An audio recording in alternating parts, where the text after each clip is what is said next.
I'm Anja Roden.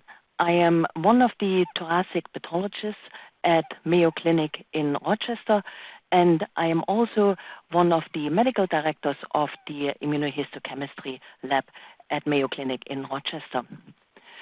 Today we will be talking about mesothelial proliferations, its challenges, and which ancillary testing might help us to overcome some of the challenges.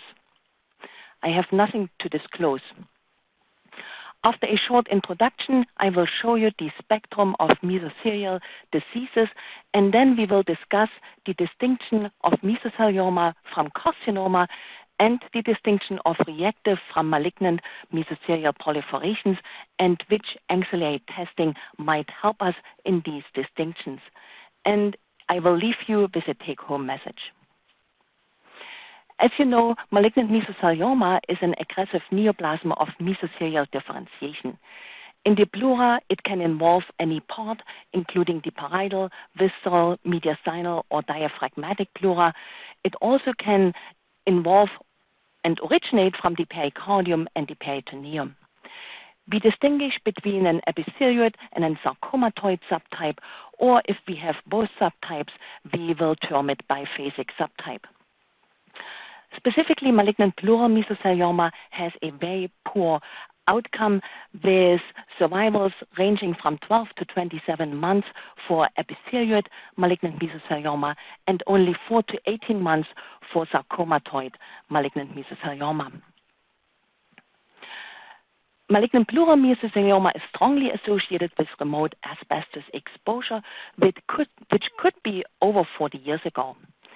It can be rarely occurring in young patients, usually after mental radiation, possibly for lymphoma, or in patients with a family history of breast cancer or BAP1 germline mutations. It usually presents with unilateral pleural effusion and or pleural thickening. Only occasionally there is a single pleural-based mass. On imaging studies, we sometimes see pleural plaques, which are sign of asbestos exposure, but does not mean malignant pleural mesothelioma. Here are the various mesothelial proliferations. There are the benign mesothelial proliferations, which include reactive mesothelial proliferation and adenomatoid tumor.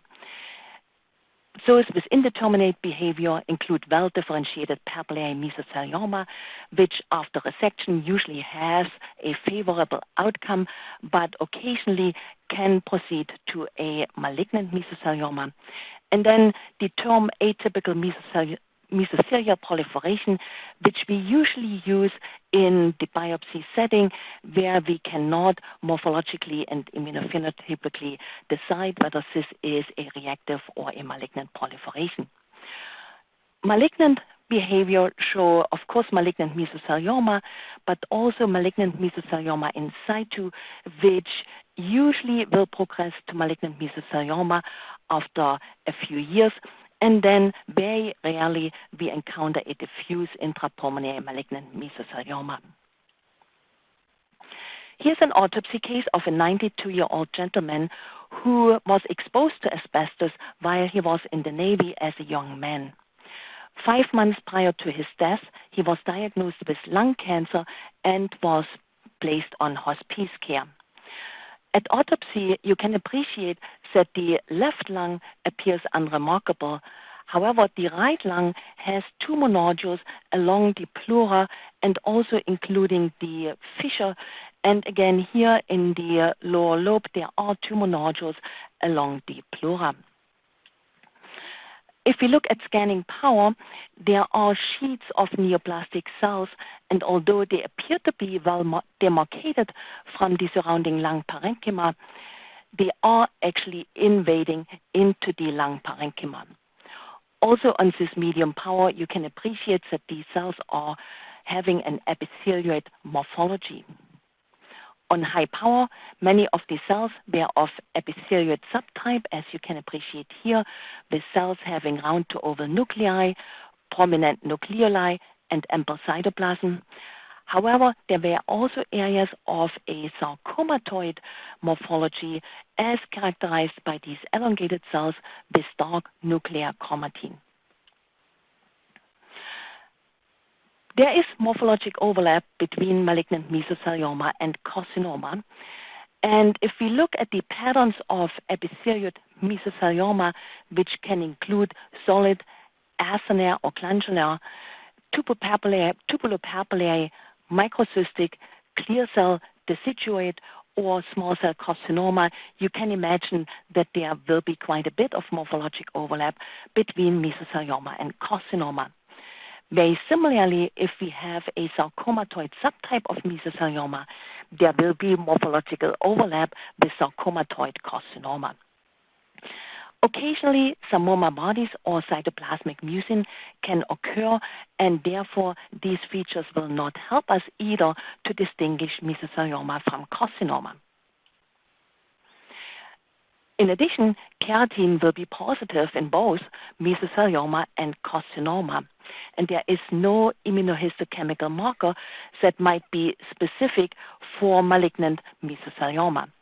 Therefore, the current recommendation is to start the workup with at least 2 markers for carcinoma and 2 markers for mesothelial differentiation. The selection of the markers should be based on our differential diagnosis. Here's a summary of all the markers that we can choose from for malignant mesothelioma and for carcinoma. So on the left side are the markers which we are usually thinking of when we think about mesothelial differentiation, and those include WT1, calretinin, protoplanin, CK5 or CK5/6, and more recently we also found that a diffuse expression of GATA3 in a sarcomatoid morphologically malignancy, this is also suggestive of sarcomatoid malignant mesothelioma. On the other hand, for carcinoma, we think of the markers polyclonal CEA, TTF1 and napsin, MOX31 and BRAP4, although these 2 markers commonly are at least focally expressed also in mesothelial proliferations. Furthermore, B72.3, P40 for squamous cell carcinoma, Claudin-4, a more recent marker for adenocarcinoma, and PAX8 for carcinomas of the GYN tract or renal cell carcinoma and thyroid carcinomas. You also see that various keratins can be expressed in both mesothelioma and carcinoma. So if our differential diagnosis is between mesothelioma and adenocarcinoma of lung origin, we might want to choose a WT1 and a CK5, and for carcinoma, TTF1 and polyclonal CEA.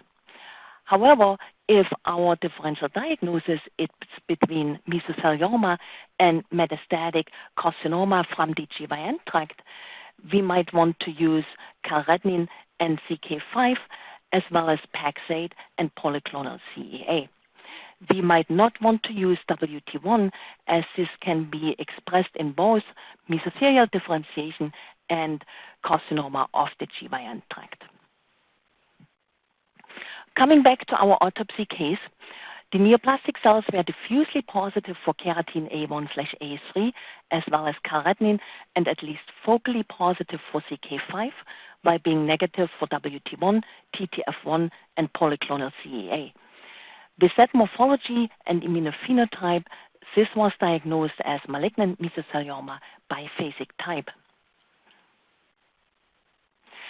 Now, how do we differentiate between reactive and malignant mesothelial proliferation, as that has an important implication for treatment and prognosis? Reactive mesothelial proliferations can occur with infections, pneumonia, pneumothorax, trauma, and fluid overload, and require a different treatment than malignant mesothelioma. Actually, most of the patients with malignant mesothelioma do not get any specific treatment. Some will undergo chemotherapy, and specifically patients with a good performance status and an epithelioid subtype might undergo tri-modality treatment, which includes chemotherapy, resection, and radiation.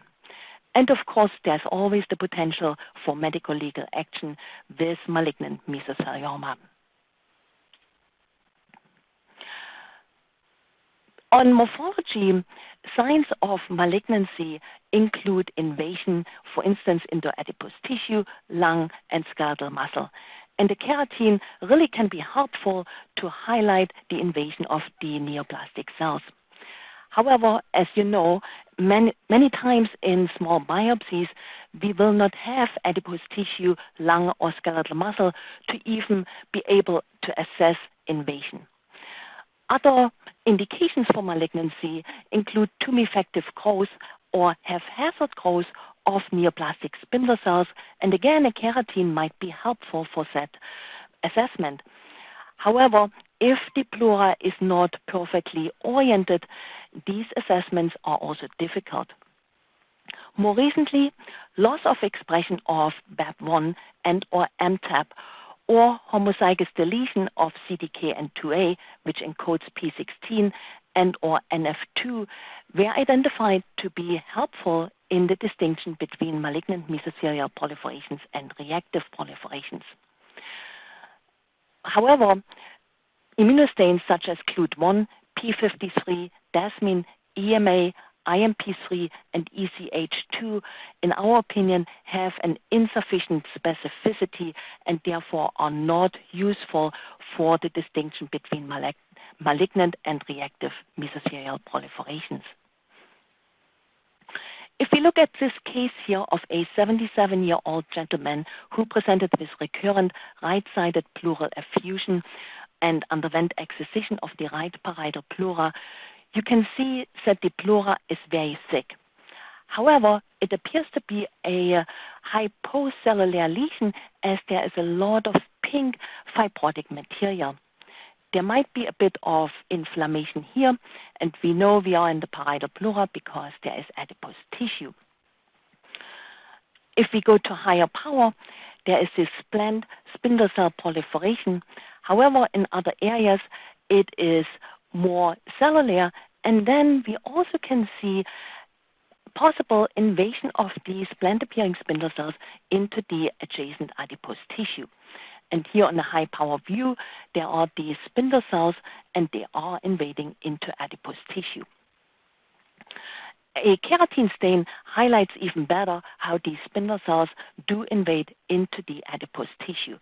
So this is a sign of invasion and is consistent with malignancy. In addition, in this case, at least some of these spindle cells were positive for carotene, WT1, and they were diffusely positive for GATA3.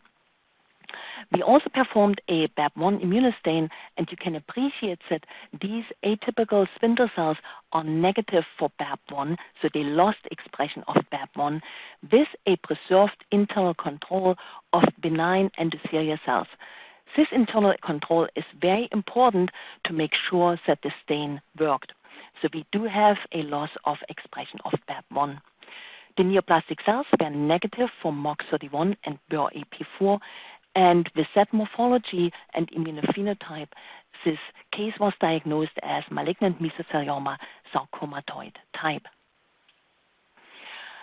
If in doubt, a FISH can also be performed for CDKN2A, and we do miss the 2 red dots for CDKN2A here. We only have 2 green dots. So this is homozygous deletion of CDKN2A on FISH.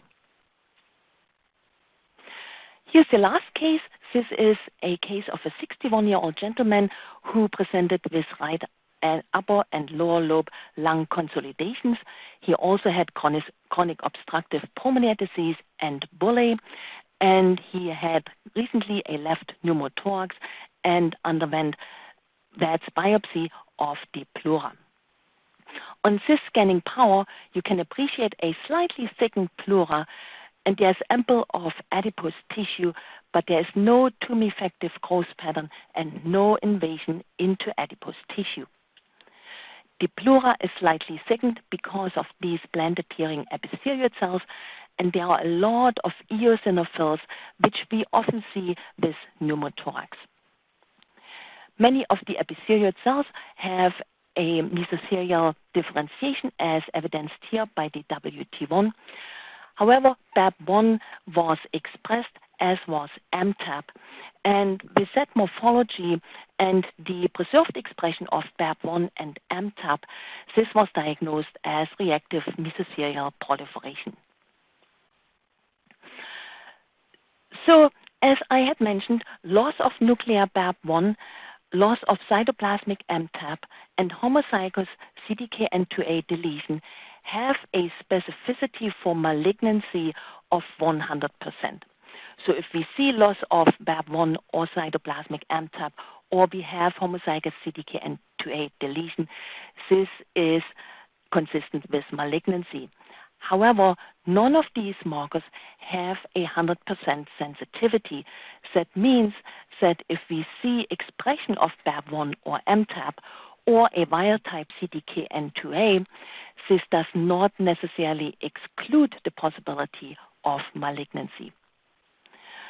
If we combine some of these tests, for instance, BAP1 and MTAP, or BAP1 and homozygous CDKN2A deletion, we can increase the sensitivity. However, we still have not a sensitivity of 100%. So the loss of BAP1 and MTAP expression and homozygous CDKN2A deletion are helpful in the distinction between reactive and malignant mesothelial proliferation and are consistent with malignancy. They are applicable in cytology preparations, and here specifically cell blocks, specifically formalin-based cell blocks.